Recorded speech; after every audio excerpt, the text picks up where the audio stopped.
বসিরহাটে BJP কর্মী রোহিত রায়কে গুলি করার ঘটনায় তদন্তে নেমে এক অভিযুক্তকে ইতিমধ্যেই গ্রেফতার করেছে পুলিশ।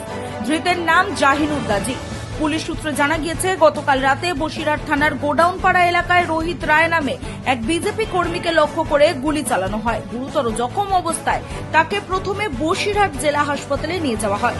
পরে তার শারীরিক অবস্থার অবনতি হওয়ায় কলকাতার আরজিকর হাসপাতালে তাকে স্থানান্তরিত করা হয়। বর্তমানে সেখানেই তার চিকিৎসা চলছে। ঘটনার তদন্তে নেমে পুলিশ গোডাউনপাড়া এলাকা থেকে জাহিনুর গাজী নামে এক ব্যক্তিকে গ্রেফতার করে। আজ ধৃতকে নিয়ে ঘটনাস্থলে পুনর্নির্মাণে যায় বসিরহাট থানার পুলিশ। ঘটনার পেছনে আর কেউ জড়িত রয়েছে কিনা তা খতিয়ে দেখছে তদন্তকারীরা। পুরো ঘটনার তদন্ত চলছে বলে জানিয়েছেন অতিরিক্ত পুলিশ সুপার পার্থ ঘোষ।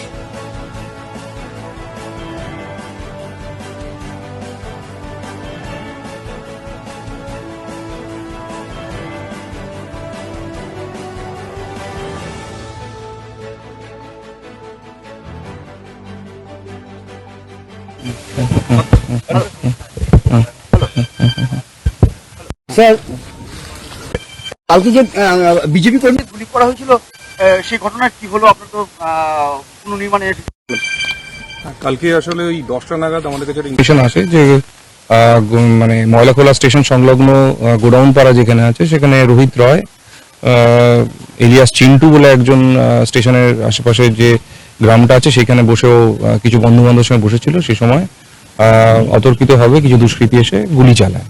তো সেইটার তদন্তে নেমে আমরা জাহিনুল গাজী বলে একজনকে ওখান থেকে অ্যাপ্রিহেন্ড করি এবং ইন্টারোগেশন করে সে তার যে ইনসিডেন্টটা ও স্বীকার করে। হ্যাঁ, ও বেসিক্যালি যে ফায়ার আর্মস দিয়ে ঘটনা ঘটিয়েছে আর কি, সেই ফায়ার আর্মসটা রিকভার করার প্রসেস চলছে। ব্যুরো রিপোর্ট, রাত দিন নিউজ নেটওয়ার্ক।